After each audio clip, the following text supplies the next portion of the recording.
You want to start learning a new language, but you don't know how to start or from where you should start. Absolutely, this video will help you. Peace be upon you. How are you doing, everybody? I hope you're doing well. As you see, our video for today is for people who want to start to learn a new language, but they don't know how to make a plan or goals. So in this video, I will tell you 6 steps. If you follow them, absolutely you will be fluent in that language that you want to learn it. So let's start with the first step.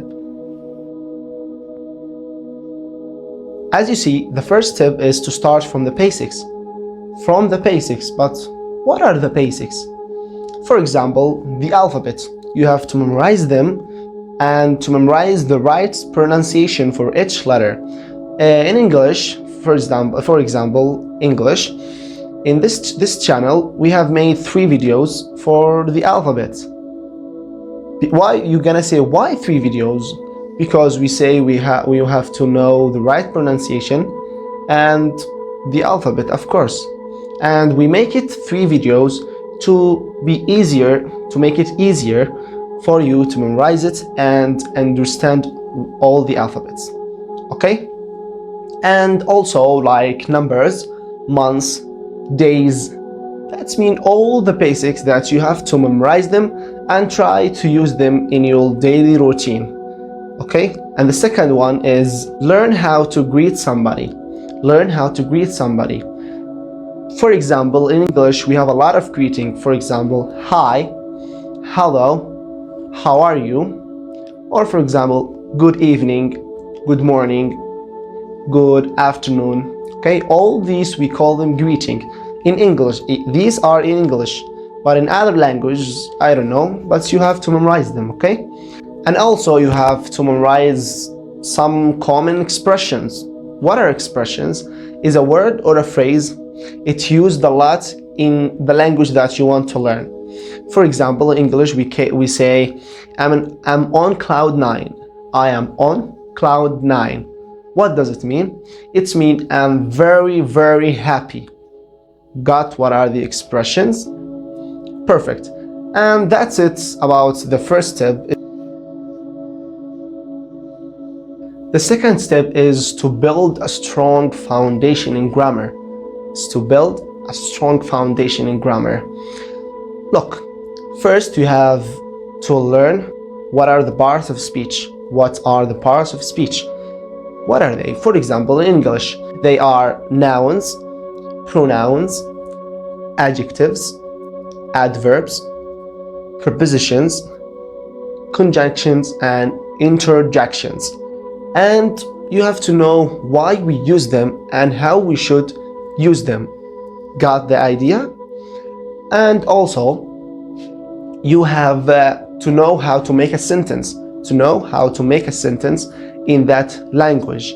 In English, every sentence should requires at least a verb and a subject. A verb and a subject. A verb is the action, and a subject is the noun that does the action. For example, of course, you want an example, like I am waiting. I am waiting. Look, the action here is I'm waiting. I'm waiting. The main verb for waiting is wait, but when we conjugate it in present continuous, we use the ing form and added it at the end of the word. And we also add am with the present continuous. Got the meaning in English? The third one is to understand tenses. To understand the tenses. For example, in English we have 12. In English we have 12. We have 4 in the past, 4 in the present, and 4 in the future. You have to memorize them and understand when we use them and how to make a sentence. If you memorize the usages and the structure, it's gonna be easy for you to talk, okay? The third step is focus on vocabulary development. focus on vocabulary development. Of course, you have to memorize a lot of vocabulary or a lot of words. Expand your vocabulary by memorizing word daily. Every day, at least, you have to memorize from 8 to 10 words. And not just memorize them, you have to try to use them in your daily. You have to try to use them in your daily routine. And don't forget to come after 3 days, a week, a month, a year to review them, to refresh, okay? If you don't, of course, you're gonna forget them. You will forget them absolutely. Got it? And also use flashcards. Use flashcards to increase your vocabulary. But what are flashcards? These are flashcards. How to use them is to write the word here, and flap it and write the meaning of the word. And test yourself if you have memorized it. Look at the word and try to give the definition. Or the opposite. Try to read the definition and give the word. With this system, you can expand and increase your vocabulary a lot. And also you can use smartphones apps to reinforce your vocabulary. And the third thing is to memorize idioms, phrasal verbs, and expressions. But first, what are idioms, phrasal verbs, and expressions in English? Okay, our example for today is English.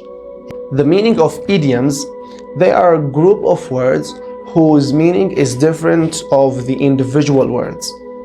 For example, when I say in English, let the cat out of the bag. Let the cat out of the bag. Does it mean to take the cat out of the bag and brought it out? No, it has different meaning. You can't imagine it. It's mean to reveal a secret by a mistake, or to say a secret by a mistake. Can you see how crazy is this? And this is about idioms. And now about phrasal verbs. Is a verb combined with an adverb or a preposition, or sometimes both, to give a new meaning. You want example, of course. For example, in English, when I say to give up, to give up, to give up, does it mean to give something up? No, it has different meaning. It means to stop doing something, after doing it a lot of time and failed. Then you can say, I give up, which is mean I will stop doing this. Okay? This is everything about step 3. Let's move to step 4. The fourth step is to develop your listening and speaking skills. Develop your listening skills and speaking skills. Let's start with listening.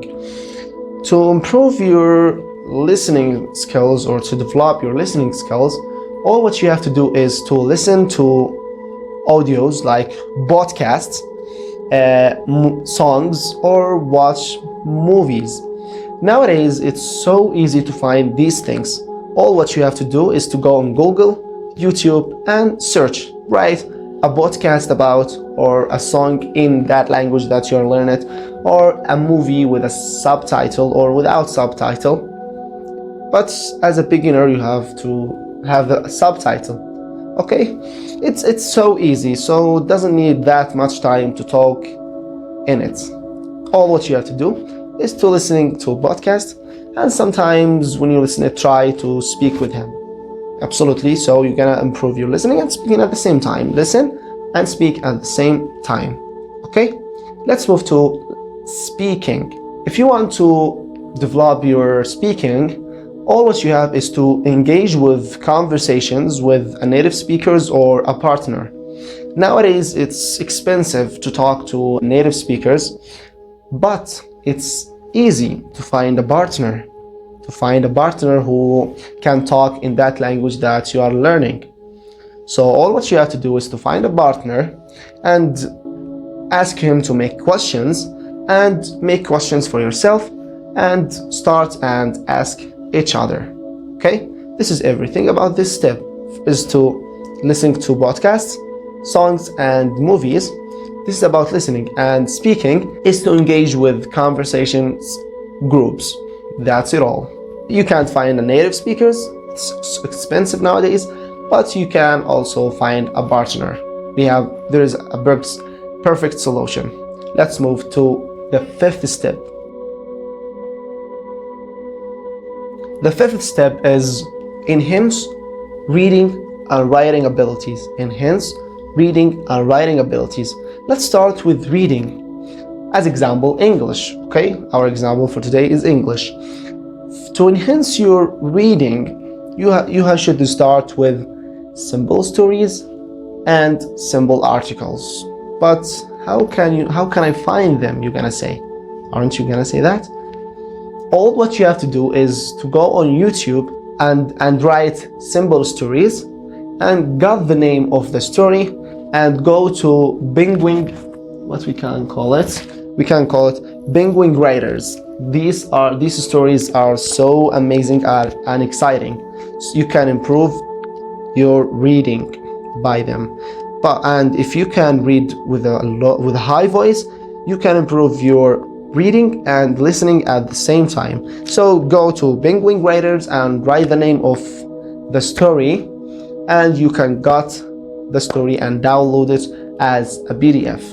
Okay, and of course you have to read them daily. And with the days, you have to go to complex materials. So with the days, you have to go to harder than the previous story. You have to do that if you want to improve in that language. Okay? Number 2 is to improve your comprehension reading by summarizing that story that you have read today. So what you have to do is to make it as small as you can and got all the events, all the actions in that story, and go to a friend or your brother, tell him what happened in that story. In this step, you're gonna improve your reading and your communication, which is speaking. So you have to do this. It's incredible, and I used to do it, and it helps me a lot in English language. Okay, and let's move to writing. With writing, you have to keep a journal and write paragraphs and essays. Let's take them by one. For journal, it's so easy to write it. Look, you did many things today, in the morning, in the afternoon, in the evening. So you have to grab a pen and a paper and write them down in that language that you are learning it. That's it, everything about journal. About paragraphs and essays, of course, they have some rules. For example, in English, for paragraph, first thing you should do is to write a topic sentence, or we call it a key sentence. Then to write some relevant supporting sentences. That means to write some including or relating sentences to the key or the topic sentence. Okay? Then a closing to finish the paragraph with a sentence. This is everything about paragraph. But about essay, it's gonna take a lot of time, and it's hard to explain it now. So you can search about it, how to write an essay in the language that you are learning it. Okay guys, let's move to the 6th step and the last one, of course. The 6th step is seek interactive learning opportunities, is to join courses or find a tutorial to receive structures, guidance and feedback. Participate in language learning program or conversation groups to improve your speaking with native speakers. Utilize online resources such as language learning websites, videos, of course videos, it's my best, and forums to access additional study materials and exercise. Monitor progress and set goals. Of course, you have to set goals if you want to improve your language daily. Regularly assess your language skills to track your progress. Set achievable goals for each aspect in language learning: reading, writing, speaking, listening, vocabulary and grammar, and of course celebrate milestones. There is everything about these steps, all these 6 steps, and let's jump to the conclusion. Now we have done from the 6th step. This you can call it the 7 steps, and of course it's so important. What I want from you is always remember is consistency and practice are key of becoming proficient and success in that language, and you have always to stay motivated. This is the important one, because of course you will lose your passion, and when you lose it, remember why did you start learning that language. Okay, and that's it. Good luck with your studying, and if you love this video, don't forget to give it a thumbs up and click the red button down below and leave a comment. See ya.